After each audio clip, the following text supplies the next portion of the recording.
సంవత్సరాల తరబడి government job కోసం వేచి చూస్తున్నారా? కేవలం 8 నెలల్లో మీ కల నెరవేర్చుకోండి. వెంటనే కింది నెంబర్స్ కి కాల్ చేయండి.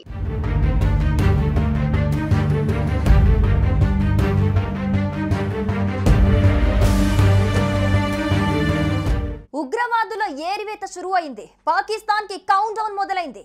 ఉగ్రమూకలపై భారత భద్రతా దళాలు ఉగ్ర రూపం దాల్చాయి. పాకిస్తాన్ ని భారత్ అష్ట దిగ్బంధం చేస్తోంది.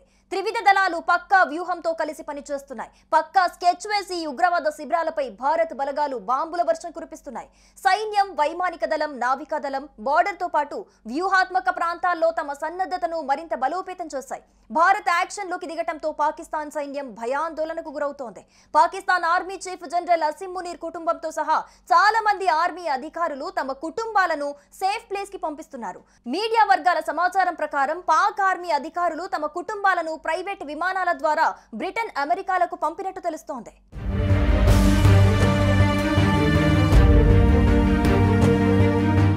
జమ్మూ కాశ్మీర్లోని పహల్గాం ఉగ్రదాడి నేపథ్యంలో భారత్ పాక్ సరిహద్దులలో ఉద్రిక్త పరిస్థితులు కొనసాగుతున్నాయి.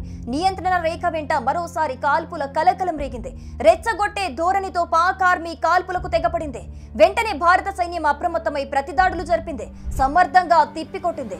కాల్పుల విరమణ ఒప్పందం రద్దు, క్షిపణి దాడులు, టెర్రరిస్టు శిబిరాలపై దాడి, మాస్టర్ మైండ్లను మట్టుబెట్టడం, పూర్తి స్థాయిలో సైన్యం రంగంలోకి, అణ్వాయుధ విధానంలో మార్పు, సిమ్లా ఒప్పందం రద్దు, నౌకల అడ్డగింత వంటి 8 మార్గాల్లో పాకిస్తాన్ పై దాడి చేస్తే పహల్గాం ఘటనపై ప్రతీకారం తీర్చుకోవచ్చని మిలిటరీ నిపుణులు పేర్కొంటున్నారు. నిఘా ఉపగ్రహాల సంఖ్యను మరింత పెంచడానికి భారత చర్యలు తీసుకుంటోంది. సరిహద్దు భద్రత, తీర ప్రాంత నిఘాను పెంచడంలో భాగంగా రాబోయే 3 సంవత్సరాల్లో మొత్తం దేశాన్ని కవర్ చేయడానికి శాటిలైట్లను రూపొందిస్తోంది. ఈ క్రమంలో భారతదేశం మరో 100 నుంచి 150 ఉపగ్రహాలను తీసుకొస్తోందని తాజాగా ఇస్రో చైర్మన్ వి నారాయణ్ అన్నారు.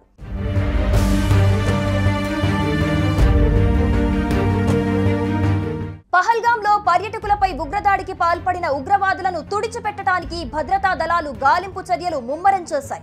లష్కర్ ఎ తోయిబా ఉగ్ర ముఠాతో సంబంధం ఉన్న ఉగ్రవాదులు అనుమానితుల కోసం తీవ్రంగా గాలిస్తున్నాయి. ఈ క్రమంలోనే వారి ఇళ్లను వెతికి వేటాడి వాటిని ధ్వంసం చేస్తున్నాయి.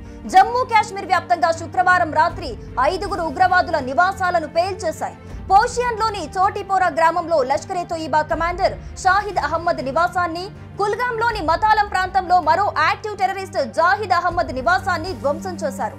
లష్కరీకి చెందిన మరో ఉగ్రవాది ఇషాన్ అహ్మద్ షేక్ నివాసాన్ని, కుల్గాంలోని ముర్రాన్ ప్రాంతంలో ఉగ్రవాది అహ్సన్ ఉల్ హక్ ఇంటిని బాంబులతో కూల్చారు. ఇక పుల్వామాలోని కాచిపోరా ప్రాంతంలో హరీస్ అహ్మద్ అనే ముష్కరుడి ఇంటిని బాంబులతో కూలగొట్టారు.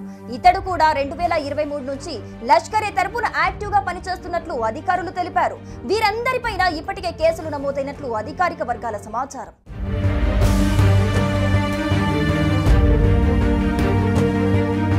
ఇక మరోవైపు పాకిస్తాన్ సైతం ఇండియాకు ధీటుగానే సమాధానమిస్తోంది. సింధు జలాలను నిలుపుదల చేస్తే యుద్ధాన్ని కోరి తెచ్చుకున్నట్టే అని వ్యాఖ్యానించింది. పాకిస్తాన్ యుద్ధ సన్నాహాలకు రెడీ అవుతోంది. ఆర్మీ సైన్యానికి సెలవులు కూడా రద్దు చేసింది పాకిస్తాన్ ప్రభుత్వం. సరిహద్దు ప్రాంతాల్లో యుద్ధ విమానాలతో పాకిస్తాన్ ఆర్మీ సన్నద్ధమవుతోంది. ఏ క్షణంలోనైనా ఇరు దేశాల మధ్య యుద్ధం జరిగే అవకాశం కనిపిస్తోంది. భారత్ ఎప్పుడైనా దాడి చేయొచ్చని భావిస్తోంది పాకిస్తాన్.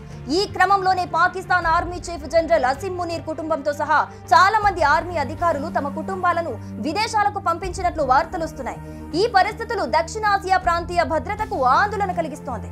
పహల్గాంలో ఉగ్రవాదులు పాల్పడ్డ దాడితో పాకిస్తాన్ పై భారత సైన్యం ఎలా ప్రతీకారం తీర్చుకోనుందనే ఉత్కంఠ అందరిలో కనిపిస్తోంది.